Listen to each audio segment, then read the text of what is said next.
Right यार, ये काफ़ी अच्छा क्वेश्चन है। मतलब इससे मुझे समझ आता है कि यार आपको एनसीईआरटी ना और कंसेप्ट ढंग से आने चाहिए, उसके बाद ही कर पाओगे। और ये सारे कंसेप्ट्स और ये सब हम टीचू में प्रोवाइड करते हैं। यार मुझे आज तक ऐसा कोई रिसोर्स मिला नहीं फ्री एंड पेड जो कि अच्छे से पढ़ाता हो। ठीक है, मतलब कुछ कुछ पढ़ाते होंगे पर NCERT wise I don't think. अगर कुछ है तो मुझे बता देना, ठीक है। मैं देख लूँगा, मतलब मैं देख लूँगा क्या अच्छा पढ़ाते हो। बताओगे कैसे? यूट्यूब चैनल में जाके कमेंट कर देना या कुछ क्या कर देना, मेल कर देना। मेल आईडी ढूंढ लोगे यार, आप इंटेलिजेंट हो। ठीक है, तो हाँ, मतलब जहाँ तक मुझे लगता है कि at least for the mathematics I don't think कि ऐसा कोई है जगह जो हमसे बेटर एक्सप्लेन करता है, या आई डोंट थिंक है। मतलब मैंने तो नहीं देखा, मैथ्स का तो मैंने नहीं देखा। तो अगर कुछ है तो बता देना, पर हाँ यार प्लीज़ ध्यान रखना कि हम ढंग से पढ़ाते हैं, ठीक है, ध्यान रखना। तो ऐसा हम हवा में नहीं बढ़ाते और ना हम सिर्फ सोल्यूशन प्रोवाइड करते हैं। We want you to think. हम आपको ये प्रोवाइड कर रहे हैं कि प्रॉब्लम कैसे सॉल्व करनी है।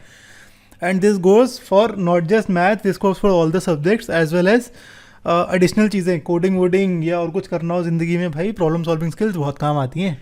तो हम वो सिखा रहे हैं यहाँ पे, ठीक है। तो ध्यान रखना, हम ऐसी रैंडम आंसर सॉल्विंग वेबसाइट नहीं है, वेबसाइट/ऐप। चलो एनी हाउ, यहाँ पे मुझे दो चीज़ें गिवन है, A dot B, A dot C, A cross B, A dot C और B equal to C show करना है। अच्छा okay, A dot B equal है ए डॉट सी के, यानी जो ए और बी के बीच का एंगल है वही ए और सी के बीच का एंगल होगा। अच्छा ओके, यानी अगर मैं यहाँ से देखूँ तो अगर magnitude of A magnitude of B cos theta और magnitude of A magnitude of B cos alpha, तो यहाँ से मेरा मैग्नीट्यूड ऑफ सी है, सॉरी, तो ए और ए तो कैंसिल हो गया। Magnitude of B cos theta equal to magnitude of c cos alpha, ये इक्वल हो जाएगा। इसका मतलब मेरा या तो बी वेक्टर और सी वेक्टर इक्वल है। अगर बी और सी वेक्टर इक्वल होंगे तभी इनका मैग्नीट्यूड इक्वल होगा और तभी इनका एंगल भी इक्वल होगा। एक केस ही होगा, एक और केस भी हो सकता है ना यार। एक और केस हो सकता है कि ये थीटा की वैल्यू 90 हो और ये अल्फ़ा की वैल्यू 90 हो। ओके ठीक है। सिमिलरली अगर इसकी बात करें तो इसमें क्या करेंगे, A magnitude of B sine theta n cap. अच्छा, ये थीटा की जगह मैं बीटा लिख देता हूँ, ठीक है, क्योंकि थीटा और अल्फ़ा तो यूज़ हो गए, बीटा और गामा लिख देते हैं। Magnitude of A magnitude of C sine gamma n cap magnitude of C. तो ए और ए तो फिर कैंसिल हो गए। यहाँ पे एक ऑप्शन और बचता है कि मैग्नीट्यूड इक्वल कर दो तो फिर एंगल भी इक्वल हो जाएंगे अपने आप, यानी बी की वैल्यू सी की इक्वल हो जाएगी। एक ऑप्शन है कि साइन बीटा और साइन गामा इक्वल होंगे। ऐसे कैसे है, नहीं हो सकते यार, मतलब हो ही नहीं सकता। हाँ ओके, तो उसको लिखेंगे कैसे? मुझे ये तो दिख रहा है यहाँ पे कि यहाँ पे एक ही ऑप्शन है ये दोनों चीज़ें करने का, ये दोनों चीज़ें इक्वल करने का, कि बी वेक्टर और सी वेक्टर इक्वल आ जाए, तभी ये मैग्नीट्यूड इक्वल आएगा, तभी ये एंगल इक्वल आएगा। सिमिलरली मैग्नीट्यूड और एंगल इक्वल आएगा, ठीक है। और कोई केस नहीं है जहाँ पे ये मेरे दोनों से इक्वल हो जाए। ये हो सकता है कि अच्छा चलो ए और बी 90 डिग्री पे है, ए और सी 90 डिग्री पे है, पर अगर ऐसा यहाँ पे है तो क्रॉस प्रोडक्ट तो सेम नहीं आना चाहिए, क्रॉस प्रोडक्ट भी ज़ीरो नहीं आना चाहिए ना फिर, क्योंकि अगर परपेंडिकुलर है ए बी के तो डॉट प्रोडक्ट तो जीरो आ सकता है, पर क्रॉस तो थोड़ा जीरो आएगा, क्रॉस तो कुछ और आएगा ना। सिमिलरली सी के साथ भी ए और के क्रॉस सी में सी कुछ और आएगा फिर। तो इसको दिखाने का तरीका बड़ा इंटरेस्टिंग है। दिखाने का तरीका है कि ए डॉट बी में से इसको लेफ्ट साइड ले जाओ, ठीक है।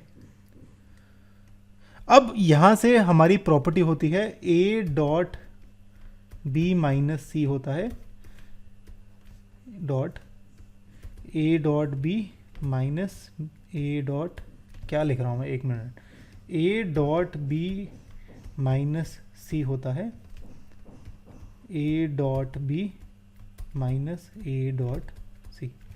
तो यानी यहाँ से मैं ए वेक्टर कॉमन ले सकता हूँ, तो ये ए डॉट बी माइनस सी आएगा।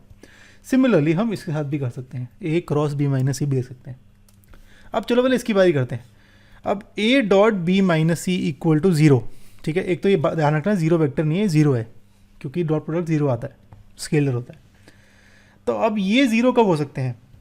ये ज़ीरो हो सकता है या तो मेरा ये ज़ीरो हो, या तो ये ज़ीरो वेक्टर हो, ए वेक्टर ज़ीरो वेक्टर, या तो ये ज़ीरो वेक्टर हो, या इन दोनों के बीच का एंगल 90 डिग्री हो। मुझे गिवन है ए ज़ीरो वेक्टर नहीं है, तो ये केस तो नहीं हो सकता। तो एक केस बचता है बी माइनस सी की वैल्यू ज़ीरो वेक्टर के इक्वल हो, यानी बी और सी इक्वल हो। और एक केस बनता है इधर b minus c equal to zero vector और ए परपेंडिकुलर है बी माइनस सी वेक्टर के। ठीक है, चलो बढ़िया। अब क्रॉस प्रोडक्ट है, सेम चीज़ करेंगे, इसको लेफ्ट साइड लेके आता हूँ, ए क्रॉस बाहर निकालता हूँ, तो ये कुछ ऐसे आ गया। अब इन दोनों का क्रॉस प्रोडक्ट ज़ीरो है। ये कब आ सकता है? जब या तो ये वेक्टर ज़ीरो वेक्टर हो, या तो ये वेक्टर ज़ीरो वेक्टर हो, या इन दोनों के बीच का एंगल हो क्या 0 डिग्री, साइन थीटा होता है ना, यानी ये दोनों पैरेलल हो। यानी एक ऑप्शन है कि b minus c equal to zero vector हो, या ए पैरेलल हो बी माइनस सी के। अब मुझे दोनों कंडीशंस गिवन है, यानी ये भी ट्रू है और ये भी ट्रू है। अगर ये दोनों ट्रू है तो ए परपेंडिकुलर भी और पैरेलल भी दोनों नहीं हो सकता, तो यानी ये कंडीशन तो फॉल्स हो गई। तो एक ही कंडीशन बची, b minus c equal to zero. तो इसका मतलब cannot both be perpendicular and parallel, यानी ए की सोल्यूशन बचा b equal to c vector. ठीक है, और यही प्रूव करना था हमें, तो हेंस प्रूफ्ड। ठीक है, ध्यान से दोबारा वीडियो देखना और फिर कुछ बोलना, और हाँ टीचर से शेयर कर देना प्लीज़। ठीक है, चलो सी यू।